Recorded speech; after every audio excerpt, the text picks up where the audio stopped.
So on behalf of the Happiness Institute and the Happiness Festival, it is my privilege and pleasure to introduce Dr. Fay Bound Alberti. Thank you very much. I'm delighted to be here. And I'm going to talk about loneliness and mental health and what we can learn from history. Loneliness today is seen as a mental health crisis, an epidemic or a pandemic, and a universal problem linked to depression and anxiety. Pandemics have also collided, as in the time of COVID, self-isolation and social distancing is understood to have worsened the loneliness crisis by producing more solitude and less physical togetherness. Up to 50% of the world's population is said to be in lockdown, and there's no doubt that many people are suffering, especially those living in extreme poverty, isolation, and with poor mental and physical health, which makes it all the more important to understand the complexities of loneliness so that appropriate tailored interventions can be developed. A lot of presumptions have been made about the nature and meanings of loneliness, and often without analysis of what loneliness really is. One working definition might be a sense of profound emotional lack, a disconnect between the relationships that we have and those that we want. The history of loneliness is not only a personal story about individual experience, but it's also about the history of loneliness as an emotional state and the politics of how loneliness is talked about and imagined. And I don't think it's helpful to see loneliness as an epidemic, a pandemic, or a plague when we talk about loneliness. Although some neuroscientists have found the language of contagion helpful in describing how loneliness spreads between individuals and social groups, this medicalized language makes loneliness something to be feared, and it ignores the complex causes as well as the responsibility of governments in supporting the most vulnerable. It suggests that loneliness is a medical problem, which is consistent with seeing it as a mental health problem rather than a product of social factors. And loneliness can be traced directly to the emergence of modernity. Before about 1800, loneliness as a word was seldom used in English, and when it was interchangeable with oneliness, which simply meant the state of being alone. Thomas Blount's Glossographia of 1661, for instance, defined loneliness as a oneliness, a single or singleness. Being onely or being in solitude prior to the 19th century was not normally a problem. Jesus was lonely, trees were lonely, clouds, in Wordsworth's famous poem, I Wandered Lonely as a Cloud, were lonely, which simply meant solitary. There was no corresponding emotional lack, and how could you be lonely really if God was always there? But one example of this approach to oneliness, which was common in the 18th century, is the story of the yeoman and shopkeeper, Thomas Turner. Now, Thomas kept a diary for 11 years, and he wrote about life in Sussex, as well as his desires and expectations in marriage and business. He married his first wife, Margaret, Peggy Slater, in 1753, and Thomas and Peggy did not always have a harmonious relationship. He often felt deserted by friends as well as his family. To what to attribute the coldness and indifference with which I'm treated by my friends and relations, he complained. I'm at a loss to guess. Sometimes I think I must be a prodigy, that all my relations in general seem to be so indifferent to me. It was, however, a reassurance to Thomas that Christ suffered too. And when Peggy died, Thomas read religious texts and convinced himself that there must be some meaning in what he called the overruling providence of God that orders everything according to infinite wisdom. This certainty of meaning and the connectedness with something outside of ourselves is, I think, at the heart of modern loneliness. What was lost from the late 18th century with increased industrialization and urbanization, the breakdown of traditional communities, the widespread decline of religious explanations about the world, an increasing separation of mind and body in medicine, and a separation of self from others in society, was this sense of certainty. Now, I don't mean for a moment that life was equitable or blissfully happy for people in the pre-modern period, but unhappiness did not take the form of loneliness. The freedom of opportunity can also bring paralysing uncertainty. Loneliness as a modern emotion came about because of this lack of certainty, accompanied by a literal and symbolic separation of the self from society. In the 19th century, the language of oneliness was seldom used, but loneliness was everywhere and usually described as an emotional lack or sense of yearning. We can see this change in language played out in fiction, with an expansion of literary forms from the 18th century aimed at a readership with rising levels of leisure and literacy. Loneliness in novels was commonplace. Lonely female protagonists in particular moved through Victorian fiction, from Charlotte Bronte's Villette to Thomas Hardy's Tess of the D'Urbervilles. Charles Dickens' novels also highlight the loneliness of heroes, especially children, in the context of an unfeeling, mechanistic society. Pip in Great Expectations and Oliver Twist found themselves alone, abandoned and friendless in a bleak and hostile world. While fiction focused on the emotional challenges of not fitting into society, medical texts concentrated on the separation of the mind from the body. Medical specialization meant that emotions were no longer seen as states that affected mind and body alike, but products of the brain, which enabled experiences like loneliness to be defined as mental health problems. And secular theories of psychology, from psyche, which used to mean soul, explained the functioning of the brain, including why it was that some people were more introverted than others, and by implication, less adept and skilled at thriving in a competitive industrial landscape. Loneliness from this perspective is rooted in distinct political, social, and economic changes that accompanied modernity in the West. And while it was once thought that collectivist countries, where societal rules and regulations have been more important than individualism, were more immune to loneliness, there is evidence that globalization is creating loneliness around the world. Even in traditionally collectivist cultures like Vietnam, there is a reported increase in loneliness and consumerism, especially among relatively young, affluent members of society. Some of the lowest levels of loneliness, by contrast, are found in the Netherlands and Denmark, where there is a strong tradition of collective responsibility and voluntary organisations working to care for the vulnerable. One of the positive responses to coronavirus in the UK, and indeed the world, is that there have been instances of a deliberate cultivation of community to compensate for the failings of the state. Indian Americans across the US have set up helplines to provide PPE for New York hospital workers. Canadian faith groups are providing food for impoverished and elderly people. Volunteers in Brazil are providing food aid to slum dwellers.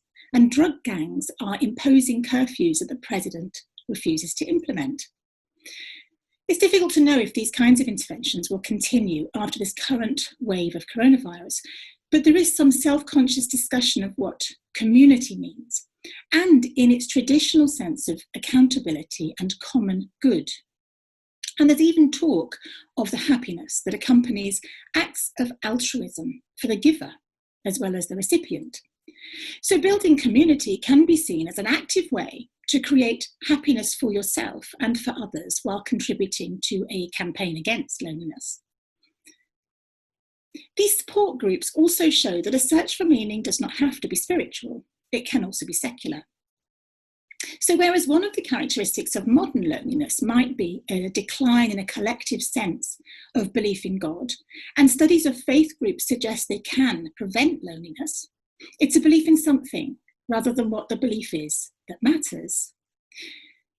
Now, it's important to stress that despite the connections between loneliness and a lack of social connection, people who are lonely are not always unhappy. To suggest otherwise is to fall back into the trap of pathologizing negative emotions. Some lonely people are unhappy, of that there's no doubt. But we need to distinguish between loneliness that's a product of circumstance, what I think of as structural loneliness caused by poverty, disability, social exclusion or infirmity, and an existential feeling of separateness from others that's not so clearly grounded in material reasons. Of course, the two can overlap. Another complicating factor is that though we talk about loneliness as though it is a single state or emotion, it is not. Loneliness contains many different emotions, from rage to sorrow, resentment, hope, and especially at the time of COVID-19, fear and grief. The different emotions that make up loneliness are as diverse as human experience. An elderly widow who has lost her care home peers will not experience the same kind of loneliness as a single mother working at home while her young children use her body as a climbing frame. One might be lonely for a particular person and the other lonely for friends, family, a moment to herself. During lockdown, as before the pandemic, these different qualities of loneliness were important. Some people are locked down in abusive or unhappy families that exacerbate the experience of loneliness. Others live in complete isolation and without the companionship needed for their own happiness. This feeling of lack is about the physical proximity of another person, and it might include specificities like how a particular person smiles or moves, or the sound of their voice, or a general craving for the ripple of conversation that comes from being in a restaurant or a bar. These are the sensory ways that people feel engaged with other people and connected to the world. And feeling connected to others and sharing a sense of meaning is the best antidote for unwanted loneliness. One of the reasons why social media has been both celebrated and found wanting during the pandemic is its removal of these sensory experiences. It creates a different way of communicating with others and a disembodied way of being in the world. And this physicality is often neglected in discussions of loneliness. By focusing on loneliness as a mental health problem, we ignore that it's also a physical experience. Loneliness might not have the same narrow range of visible responses as anger, with its clenched fists and its rush of blood to the face, but it is often associated with feelings of cold and abandonment and a desire for warmth and comfort. Lonely people report cravings for hot drinks, warm food, and warm baths, as though these make up for the coldness they feel from others. One of the reasons that these metaphors of temperature are important is that they connect us to a much longer medical history that saw all forms of emotional experience, including happiness, as physical as well as mental, and specifically related to temperature. The language of humoral theory, which dominated Western medicine from the 2nd to the 18th centuries, used a model of heat and coldness as a way of talking about feelings and people. Warm-hearted people were literally, physically and emotionally warmer than others, and this belief lives on in language. A focus on the body and the sensory experiences of loneliness is significant in assessing when loneliness is a problem. When I asked people on Twitter, what does loneliness sound like? They didn't say silence.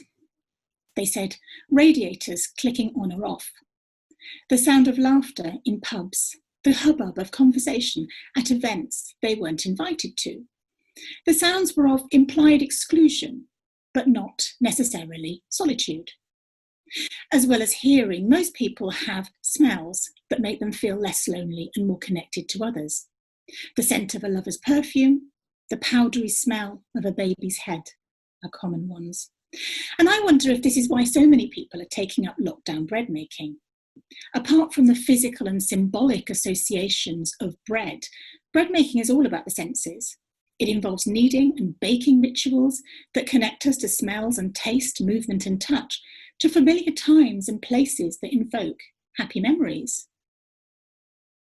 When we are alone then, we are not necessarily lonely. We might be imaginatively in the company of others, which is why nostalgia becomes very important in old age. And for some people, being alone is restorative. Historically, it's also been a source of creativity. Much as monastic hermits in the 4th century isolated themselves for spiritual purposes, writers and artists in history have sought solitude in order to create. The writer Virginia Woolf documented her own fear and need for loneliness, which she said was great agony and always some terror. So afraid one is of loneliness, of seeing to the bottom of the barrel.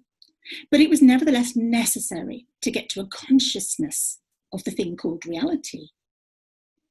The American writer May Sarton similarly sought out loneliness in the early 1970s. She recorded solitude, loneliness and depression with reference to gardening, finding comfort in the seasons and weeding out irises and drinking in the damp smell of the earth. This association with nature and the natural world is important because it's a reminder of the embodied nature of human experiences. What we can learn about loneliness from history, in addition to its relationship with social and economic structures and political systems, is that it depends on how the self is imagined in relation to others, to family groups, to society, and the systems of meaning that explain human existence. And this is not just a mental health issue. For people exist in a physical, emotional, and sensory world. Connections with others are forged through belief systems, as well as physical bodies and material objects. Emotional well-being and health, happiness and connectedness to others, which is the closest thing we have to any opposite of loneliness, needs to be understood in the context of these varied aspects of human existence. Thank you. Fay, thank you so much for that. That's all right. That was fascinating. There's so much in there that I'd love to explore. I guess my first question is very simply, what got you interested in the topic of loneliness? Well, I'm a historian of emotions, so I'm generally interested in all emotions and how they are felt by individuals, but also how we talk about emotions, because I think that can be very influential in how people feel emotions. And I became very aware that people were talking about loneliness as a source of moral concern and panic. And it seemed to me that this was a relatively new phenomenon. So that's why I became interested in tracing it back through history.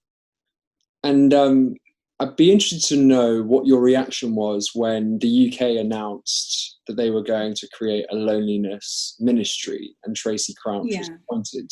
That's right, a Minister for Loneliness. Well, I have been struck by the fact that the Minister for Loneliness it's an idea that other individualistic countries are talking about taking up. The US, Germany, Switzerland. Nobody has yet, as far as I know. I think what worries me about the creation of a Minister for Loneliness, that on the one hand, it's about acknowledging loneliness is a significant social problem. On the other hand, it also implies that loneliness is this thing out there that just happens to us, rather than being a product of social, economic and political policy. Mm-hmm. So, for example, closing down libraries, which are traditionally where people are able to go without spending money to be together, is often a significant cause of loneliness. So I think it's really important for politicians to understand loneliness in the context of the whole thing. It's kind of ecosystem of human experience. People have said what gets measured gets managed. And I really like that phrase because it makes you think about what we're measuring at the moment. We're measuring things like GDP, which are seemingly quite arbitrary. And so I guess how are we measuring loneliness, and how can we use that measurement to potentially measure other abstract but important emotions like happiness? I think that is such an interesting and important question. And it's one of the problems in evaluating any sense of mental health, isn't it? Because so much about modern medicine in particular relies on metrics that we simply can't. We end up with anecdote, but it becomes very hard to talk about metrics. And one of the challenges too, that even talking about it more and asking people, are you lonely? We're also creating this availability of language as a way for people to describe their experiences. So if you look at some of the ways in which loneliness surveys have been carried out, we found that teenagers, for instance, are recording very high levels of loneliness. But at the same time, teenagers are expected to be lonely. I mean, that's part of growing up. There are various pinch points of experience where, your life changes, you're working out who you are. It would be odd if you weren't lonely in particular moments. But because we medicalise loneliness and make it always bad, without any reference to the person concerned or the difference between chronic or temporary loneliness, we create this sense that it's bad to be lonely. And loneliness also becomes this kind of stand on which you can hook lots of different hats. It's not just loneliness sometimes that people are feeling, but they will use loneliness because that's a readily available term to use. Mm-hmm. So this is labeling, right? And so we need to get away from labeling in a way that's not actually trying to really understand the problem, but also appreciating that everyone's perception of loneliness is different, right? But how how are you actually concluding that these people are lonely? What questions are you asking them? What data are you gathering to come to that conclusion? Well, my work is historical, of course, so I'm tracing language in particular and how it appears in different formats, and I'm also looking at the ways, the ideas and beliefs that shape that, including medical literature, religious literature, and so on. But the reason I focus on physical as well as mental health is that I think a lot of time emotions are communicated through material objects or through physical expressions, not just through language. So all we can really do is look at how emotional unrest and a kind of disconnect from others is expressed. And it might not be in ways that are necessarily about being identifiably lonely. So, for instance, we have this thing in the UK with very much focusing on whenever loneliness is discussed, there'll be a picture of an elderly woman looking out of a window waiting to be rescued. Well, a lot of lonely people don't want to be rescued, and they don't necessarily have anything in common with somebody who might turn up with a casserole. So it's not that I'm saying that these are not important, but what it does is it reproduces this idea there's only one kind of loneliness. So I think really drilling down into the complexities of this is the most important thing, but that doesn't normally happen because complexities take time and effort to unravel. Yeah, and they can't be condensed into a bite-sized dominant right. Yeah, exactly. I think it's super interesting that loneliness is increasing, and is increasing in terms of the prevalence of the subject, in terms of rhetoric and in the media, but also it feels like it's speaking to a lot of people, particularly young people, but that is correlated with increasing connection, both online and in some ways offline, and if you think about the way that people are gravitating towards cities. So how do you sort of rectify that in your mind? Because we are in some ways more connected, but we're more disconnected and lonely. Yeah, and fundamentally it comes down to what connection means. So online, and I'm not remotely critical of social media use, I do not actually think that that technological change is something to be feared in the way that through history, when the telephone was invented, the landline, people worried that would stop people being able to communicate in person. I think we need to stop imagining that technological change is always going to be negative. But the difference is that online connections, it's partly about not having the sensory engagement, not having the ability to understand the wide range of expressions that people have and communicate as they would in everyday life. But it's also about the nature of those connections. When community exists, it's about common good, and it's about mutuality and reciprocity. We can have multiple personalities and connections online, but they don't have that same degree of mutual obligation. And depth, right? And depth. I think that's it. So I think it's important to view different kinds of communities in different ways so that we have that nuance. So if I'm someone who has embraced the label of loneliness, you said the opposite of loneliness was connectedness to others, right? So and I think connected to others, or that connection with others, is intrinsic to being happy. So how can people in the 21st century create rituals and be very cognizant of trying to find that connectedness in a way that is not antiquated, I guess? Yeah, and that's the fundamental question, isn't it? Because often the people who are disconnected from others, and I use the term connectedness because I'm not sure that that's quite the right term, but we don't have a linguistic opposite. There's no, and I think connectedness in a way that has a shared meaning is all that we can kind of reach for. And people who are disconnected and don't have shared meanings are often the least skilled and able to develop them. And when I speak to people who are lonely, if they could just, be placed amongst people who care for them and with who they have a connection, they feel that would be the change. But it's the work that takes to get there. And if you are feeling unwanted and lonely, that labour is really hard to put in. I do think that some of the changes we've seen as a response to coronavirus, where people really thinking about community and what it means to them and about their obligation to other people, I think it's a kind of social change that we need, and a political and economic change. This is not something, individuals can do things to help, but it's not the same as shifting this the whole dynamic of how society functions and how we view the self in relation to society, which is very in terms of competitive individualism, which doesn't include collaboration and togetherness. when you say competitive individualism, it's a topic very close to my heart, because I think that we, to some degree, have been we've been sold a lie that Adam Smith and self-interest and competition, this sort of Darwinian dog eat dog world, is the only way to shape our societies. And if you think about the state, you think about the market, and then you think about this abstract notion called society. The state is increasingly a competition for power, and the market is increasingly a competition for wealth. And then you have this abstract, forgotten entity called society that is, some people have said it doesn't really exist. Other people, I think, depend on that element of society for their togetherness, for their mental health. And you talked about globalization, the increase or the drive towards globalization driving greater loneliness. I'm interested in how we can, in terms of public policy and then also at the individual level, create a society that is collaborative and is providing that connectedness and togetherness that can fight against loneliness. These are really big and challenging questions, aren't they? And they're the kind of thing I presume that your festival is set up to engage with. And how do we change this consciousness at this sort of a level? Because the kinds of structures that you're talking about around competitive individualism or social Darwinism, they emerge from scientific methodologies from the 19th century. And in many ways, we're still living in that way. And neoliberalism is precisely about that. And what we find globally, where there is increased loneliness, there is also increased consumerism. And so we're locked into the pursuit of material objects that give the impression of happiness just for a moment, this sort of acquisitive thing that we get locked into.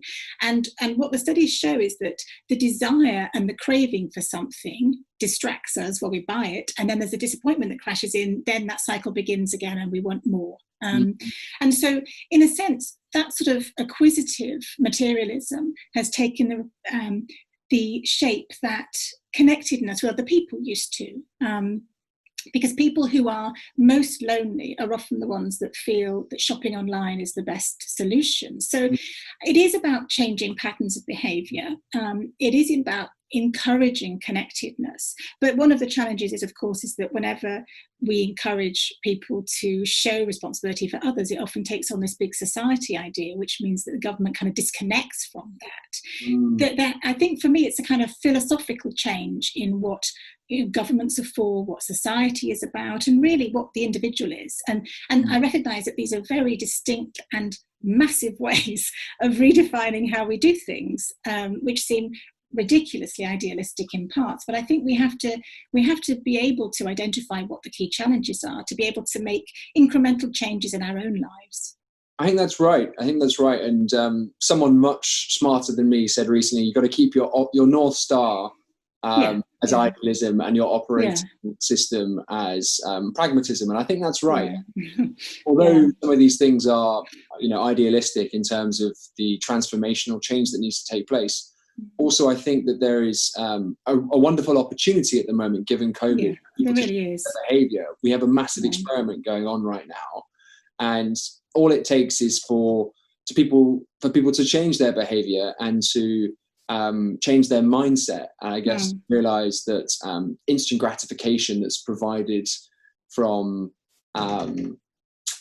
buying packages on Amazon or fast fashion or even on social media is not going to provide that sustainable happiness. And so I think in terms of sustainability, it's all talked about sort of abstract notions of what sustainability means to the environment, but actually what does sustainability mean to the individual and their own mental health? Because I wonder whether a lot of people don't feel that they've got a sustainable mental health, and that's why things like loneliness are increasing in society.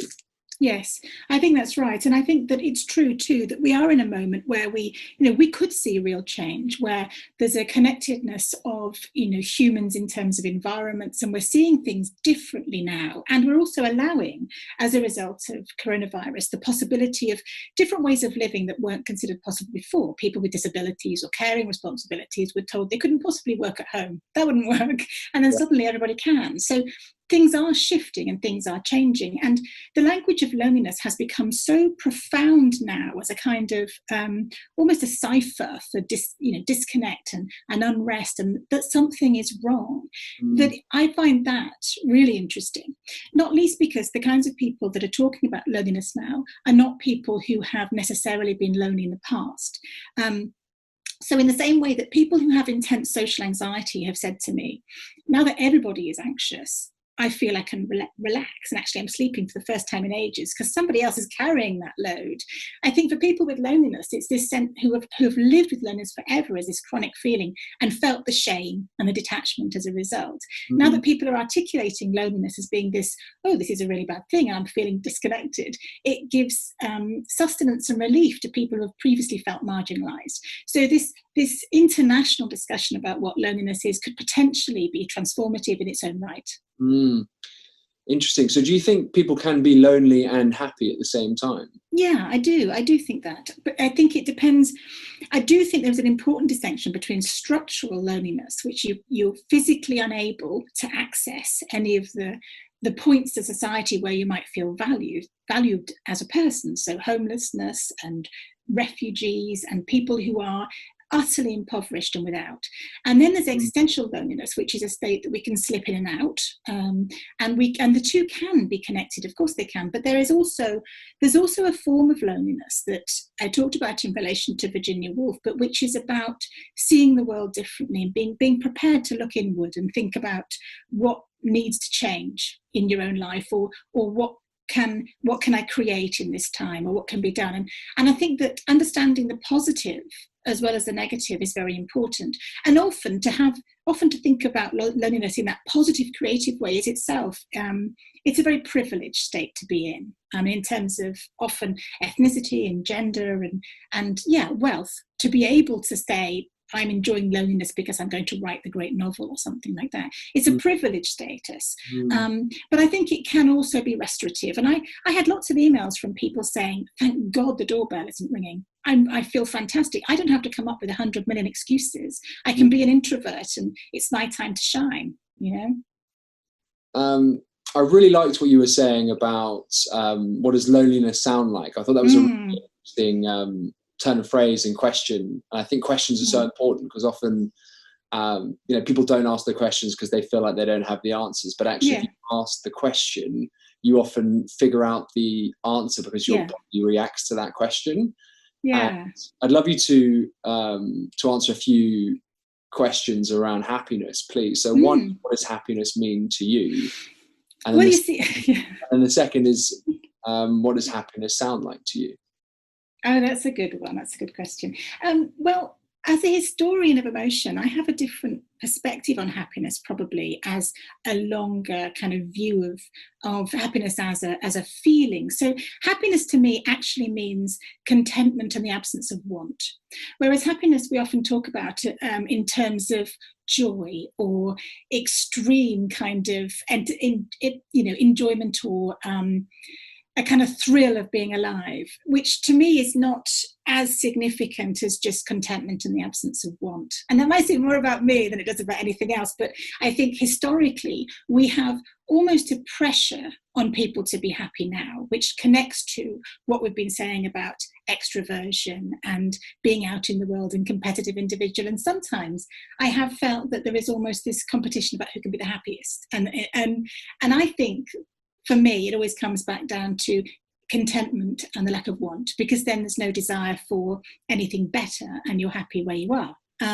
What does happiness sound like? To me, it's I immediately thought of my kids' laughter. That's what it is. It's kids laughing, my kids laughing. So just two. I mean, they're quite old now, but I think that's what I always think about, is because that means that things are okay and I have the level of contentment that I need. Interesting. I really like your definition of happiness. Would you mind just saying it again, just so I've got it exactly right? The contentment. It's contentment in an absence of want. The absence of want. So one of my favorite quotes is, love people, use things, because the opposite never works. Yeah. And I think at the moment, there is, potentially on a very grand scale, too many people who are loving things and not people. And contentment is about being present. It is about being happy with what you've got. Now, it's easy for, you know, people like us living in the countries that we do, not going through things that people in the developing world are going through, to say that sort of thing. So I guess, given that this is a global festival, how can you put yourself in other people's shoes who aren't as privileged and as lucky as we are?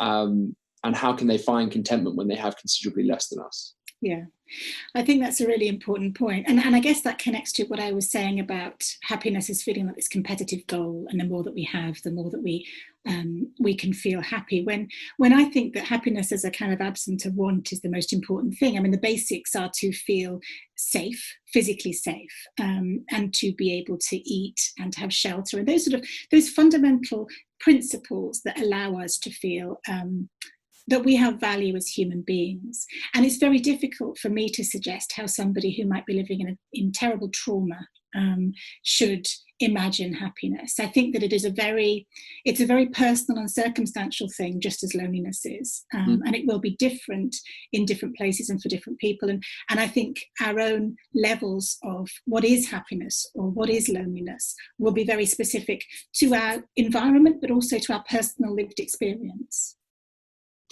I found it really interesting when you said that some people who are going through COVID at the moment are considerably less lonely because actually they've got their family around, and there's an opportunity to sort of to embrace that change and to see this as an opportunity. You know, you were saying COVID is cultivating this community, and there's real positivity that's derived from COVID. And, you know, there's been lots of criticism for people saying COVID is a great leveler at the moment. Yes. Everyone goes through COVID in a different sort of way. But one thought that I had that I'd love your opinion on is that grief is something that when you lose someone, you have trauma because of the present, but you also have trauma because the future is not going to be the same as what you'd imagined. I think with COVID, that's kind of the same, is that everyone had these preconceived notions of what tomorrow was, whether it was you know, working in a certain sort of job or you know, whatever it might be. So I guess how else can we use COVID to our advantage to make sure that we are being present, being content, and ultimately being happier? Yeah, well, I guess what you've described really is about the uncertainty, and the uncertainty that often makes people feel unsafe and challenges many of the ideologies and the myths we live by, that there is always going to be a tomorrow. I think grief is a really important one, because what's happening is when people are losing loved ones, they are not able to have the traditions and rituals of grieving and mourning that normally accompany those kinds of things. And I think over probably the next 5 to 10 years, depending on what happens with COVID, is that we're going to get more and more stories and testimonies about people wanting to share these stories. And that's going to be a very important aspect of a sort of global healing from this event. I think really what we can do about it just comes back to what you said about mindfulness and being in the moment, because there is only ever today. We never know more than that. And so somehow being able to live with that and be present is one of the challenges of our age, isn't it? It is, yeah. I got a couple more questions, if you don't mind, Faye. People say expression is the opposite of depression, and I've always liked that. And so based on what you've just said, I think a good way for people to fight off loneliness and to ultimately create more happiness in their life is to find ways to express yourself. And I found it interesting when a psychotherapist once said to me that the ultimate goal of life is to find 2 or 3 people who genuinely know you. Yeah. They know you sort of warts and all. And I'm wondering whether you think that part of the problem with loneliness is that people don't really feel known rather, because of this filtering culture that we have, and this you know, like we were talking about earlier, this sort of connectedness online, but actually offline they're not able to really convey this sense of vulnerability that we all have as humans. Yeah, it's interesting because we focus often on numbers. It's a numbers game, isn't it? How many friends? How many friends can we have? But it's the quality of those relationships that's most important. And I think this idea of us being seen and known by specific people, that's far more important than any number of people that we might have. And I do think about this often in relation to childhood experiences, and how sometimes when people don't have that when they are young, we then see that people are also experiencing extreme loneliness when they are elderly, and it's because there has not been any opportunity to really experience what it is to be known and understood and loved by a person, warts and all. And I think that's why some of the interventions that we have to focus on around loneliness really need to start much earlier. So they tend to focus on loneliness in old age, but what are the ways in which people are developing ways of coping with loneliness very young, and how are those translating? Because they're mechanisms and ways of engaging with people. But I do think that emphasis on, a small number of people to whom we feel really close is one of the skills I think that introverts have. And we're very focused on in a sort of extrovert West of numbers and noise, and sometimes it's just about quietness and contemplation. And I think there's a lot to be said really for being able to encourage ways for people to feel that less can be more. Less can be more. I love that. I think lots of people can take that into tomorrow. Less is always, or most often, better than more, isn't it, in life? In terms of altruism and giving and receiving, I found that very interesting when you were talking about it. How can us being more altruistic make us happier and less lonely? Well, the act of altruism is, doing something for somebody else. We do have an awful lot of self-satisfaction as a result. It can feel fantastic doing things for other people. And there's been some interesting work really on people who are lonely volunteering, or people who are lonely giving of their time. And what that does is it enables people to see themselves in the context of a much bigger society of which they are part, but also to have the value that derives from being able to make a positive impact on someone's lives. And so, of course, I'm not saying that people should do that if they are the ones that are most need of care, but I think for many of us, being able to be altruistic and kind and consider the impact, our footprint in the world, it does make a difference to our sense of well-being and happiness, and it can assuage loneliness in our own lives. Also, I think when people see other people taking, they think that's the societal norm. Right? Yes, that's so actually true. You can spread a lot of activity and altruism and giving and be hugely effective in terms of your ability to transform society if you all individually try and be more altruistic, and it becomes something I guess shifts society from being more competitive to being more collaborative, right? I think that's right. And I think particularly in the context of Black Lives Matter, it's all about being the change that you want to see in the world. That's all each of us ultimately can do. Well said. The last question is, the Happiness Institute as an organisation is researching the science and the rituals around happiness. It's a very complex subject, like loneliness, heavily nuanced. What advice would you give to the Happiness Institute in terms of trying to answer some of the difficult questions around happiness? I think generally it's a focus on the variability of experience. So happiness is not one thing either, is it? Happiness is made up of so many different emotional states. And I think a sense of ease in the world, which is an 18th century term for feeling safe, I suppose, and feeling settled is something that we need to find space for. So happiness can be so variable, and it can include so many different experiences. I think it's about being attuned to those and really narrowing down what kind of languages are involved, both physical and emotional, and how is happiness communicated. And I'm particularly interested in the contagious nature of happiness, as well as the contagious nature of loneliness. How do emotions get transmitted between people, and how by being happy can we make other people happy? Those are the sorts of things I'm interested in anyway. Fascinating. Thank you so much for your time, Fay. You're welcome. Thank you. Nice to talk to you. Yeah, bye-bye. Thanks, bye.